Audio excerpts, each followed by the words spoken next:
Hello everybody, welcome to my August wrap up. So I actually read 19 books in July, which is a lot. So I thought, how can I do this video without it being so boring and me just sat here doing nothing? So I thought, why don't I create a tier ranking system, and we're going to go through all the books I read in August and tier rank them. So our 5 tier rankings, we've got I Would Sell My Soul to Read Again, we've got Thoroughly Enjoyed but No Notes, and then we've got I Would Recommend but It Just Didn't Blow Me Away, and then we've got It Was Okay, It Did Its Job, and then finally our lowest ranking was I Should Have DNF'd.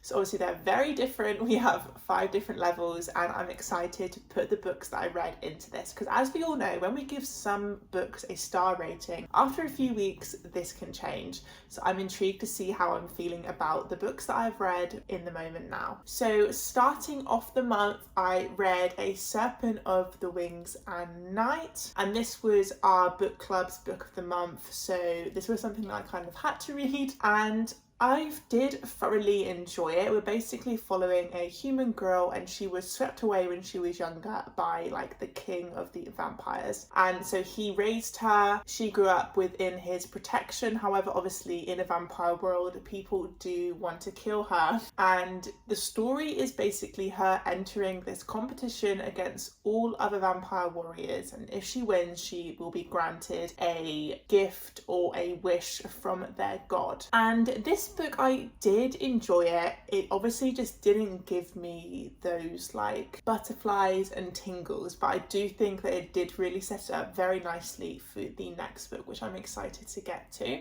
So I think for this one I'm going to put Serpent of the Wings of the Night into thoroughly enjoyed, no notes. Yeah, I will say though, like, no notes, but the ending was very predictable in a way, but sometimes that's good because it means that I'm paying attention. Next up then we have Carrie Sato Is Back by Taylor Jenkins Reid. This is a fiction novel following a ex-professional tennis player who actually comes back to the game to protect her records. There's a young person threatening to win more than she did, so she wants to come back and start her career to defend herself. And as a tennis player myself, this book did really speak to me, and I enjoyed the world. And Taylor Jenkins Reid obviously did her homework on the world of tennis as well, because I can kind of tell when someone knows what they're talking about. So once again, this is definitely going into the thoroughly enjoyed no notes, because it was good. It was like quite good, but I wanted more, if that makes sense. And then we have got The Heartless Hunter, which is also known as The Crimson Moth here in the UK.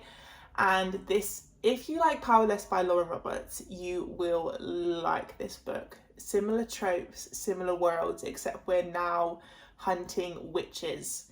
So our main character is a witch, and she has this role where she goes out into the night and basically helps to save witches from being captured and killed, and she calls herself the Crimson Moth. Now our other character, he is the lead guard for the Blood Guard, Royal Guard kind of situation, and he suspects that our main character is the Crimson Moth. So he wants to get close to her, and she wants to get close to him to try and protect her image. So they are both kind of courting each other. They both kind of know, but they just want information and to catch each other out, and it's so good. The end of this got me so gassed for the next book as well, that is out very soon. I think for this one, again, is going to be a thoroughly enjoyed no notes. Honestly, August was a very good reading month for me. Okay, so next up, the next book I read was The Locked Door by Frida McFadden, and I'm not gonna lie to you guys, a lot of Frida McFadden books just do their job for me. There isn't much to them, there isn't much like character depth. It's just very fast-paced, easy thriller mystery novel, and sometimes the endings just do not make sense to me. And this was probably one of my favourite Frida McFadden books so far, but at the same time I just want some more. I want the stories to connect up a little bit more, like doing dot to dot. Sometimes her answers are just all the way over there. So this one is going to go into I'd recommend, but it just didn't blow me away. And then we have Better Than the Movies by Lynn Painter. So I read this book in one of my reading vlogs, and I really enjoyed it. It was a 5-star for me, and just going to go straight into it with, I wish I could sell my soul to read that book for the first time again. if you like those rom-coms from like 2010, like The Vow, How to Lose a Guy in 10 Days, all under that spectrum, you will love this book. It is like rewatching those movies all over again. It was so simple and sweet. Obviously it is YA, so bear that in mind. However, I loved it. And then on to I read another Frida book in August. This was The Housemaid is Watching. This is the third book in the kind of Housemaid trilogy, and I did like the first two. However, this one did really fall short for me. It just didn't do much. I just didn't care anymore. I feel like they like added kids into her situation, so she's basically our main character in the first two books has moved to a suburb. It all just felt very samey in a way, and I know we're following the same characters, but I wanted to be blown away by that third book and I just wasn't. So I'm gonna put this one into It Was Okay, it did its job, because it was a fast-paced mystery filler, because that's what you read Frida McFadden for. And I wouldn't say that I didn't like it enough like to DNF it as well, so that's why that's going there. The next three books I will put together because they should be together. That is the Legend trilogy by Mary Lou. Now these three books I absolutely adored. I've seen people raving about this trilogy, but not as many as I think. It's almost like the younger generation, I think, of readers, because it is very YA. It's YA dystopian. It filled that hole that I needed from Hunger Games and Divergent. That is what I was looking for, and that is what I got. These three books are going into I Would Sell My Soul. We are basically in a dystopian society.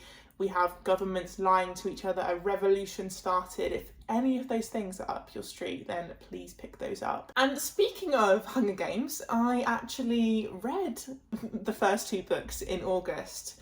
And obviously, I'm going to put these two in I Would Sell My Soul to read again. Like, what else is there to say? Because they are just amazing. And if you don't know what the Hunger Games are, you need to get out from under your rock, because I'd already seen the film, so I knew the stories, and I was worried, will I still like them because I know what's going to happen? I liked them even more. I'm not joking. I was like tearing up, getting nervous, even though I knew the outcome. It was crazy, but yeah, I thoroughly loved those two books. And then I ventured into the Windy City series. So this is a sports romance series by Liz Tom Ford. We started off with Mile High. It is a ice hockey romance where she is his flight attendant and they almost have to like date in secret. Now this really did get me. I enjoyed it. I didn't think I was going to like it as much as I did, so this one is going into definitely thoroughly enjoyed, no notes. And then I switched it up. We went on to the Right Move. This is the second book, obviously, and this one is basketball. It's close proximity. He's living with his sister's best friend because she's in a circumstance, because she's kind of in like this circumstance where she has to move in with him. Obviously he's rich, he can afford that. And it starts off with fake dating. They're trying to convince his manager that he is worthy of the captain role. And this book, Ryan Shea, is one of my top book boyfriends because of this book. He is the epitome of, if he wanted to, he would, and that is exactly why that's going in that top tier. And we have a lot of books in there now, but it is honestly been an amazing reading month, and I'm not going to fault it. We then have Priest. Now this was the first dark romance book that I have ever read, and I had low expectations going into it, and they definitely did beat my expectations, but I definitely know that dark romance just isn't really for me. So I'm going to say that it was okay. It did its job, because it was what you want it to be, I guess, if you read that genre. It was extremely spicy and it just had too much for me in it. And like after like the first page it was mentioning that, so it was good. It's hard to describe because it was good, it's just not for me. So if you are a dark romance reader, then I think you will like that. So now I did a 24-hour readathon where I only read romance books. So to see my full thoughts and reactions to these following books, go and check that video out. So we actually started that video off by reading Wild Love by Elsie Silver, and this was highly anticipated for me. I love the Chestnut Spring series, as we all know, and this just fell short. It wasn't bad, but I think my expectations were too high. It's a single dad trope. It's because he basically donated to a sperm bank, which is why she's now his daughter, and I just didn't really resonate with that at all. So this one is definitely going in like, it was okay, it did its job as like a romance to read. There wasn't anything that I hated about it. It didn't speak to me in how I wanted it to.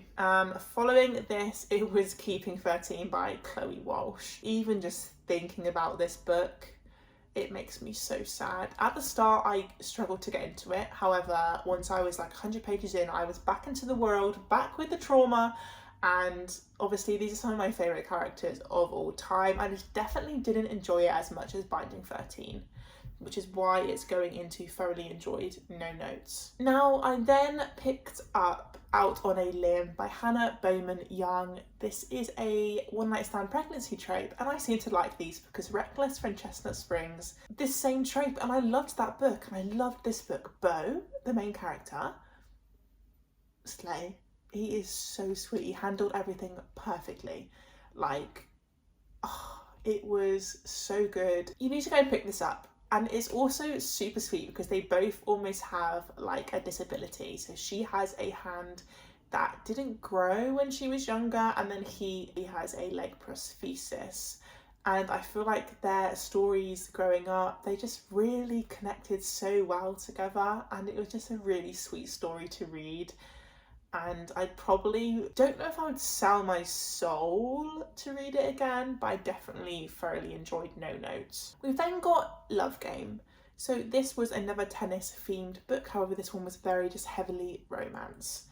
So we're following our main character who becomes a personal chef for a professional tennis player, and it's very messy. She just recently broke up with her boyfriend because he was cheating on her. He's engaged, and they obviously are attracted to each other. However, there is cheating in this book, and I find that really hard to read about, if I'm being honest. So I did struggle. There was explanations as to why everything happened the way it did. However, I don't want to read about that. There's other ways that you can get two people together in a platonic and less hurting way for other people. So this one is staying in it was okay, it did its job, because that's all it was really. I would love to find a tennis romance that blows me away, but I'm probably not going to. And then our final book of the month was Behind the Net by Stephanie Archer. And guys, I didn't like it. I really didn't like it. I think after reading those two in the Windy City series, this fell so short for me. It was really hard to get to. The characters were so one-dimensional, and I wish I had DNF'd. If I was a stronger person, I would have, but I feel so bad when I even think about DNFing books, and I like to finish it. So that's the reason I stuck with that book. And yeah, the characters are just all based off like sexual attraction, and I just didn't care about them, to be honest. Didn't care what happened.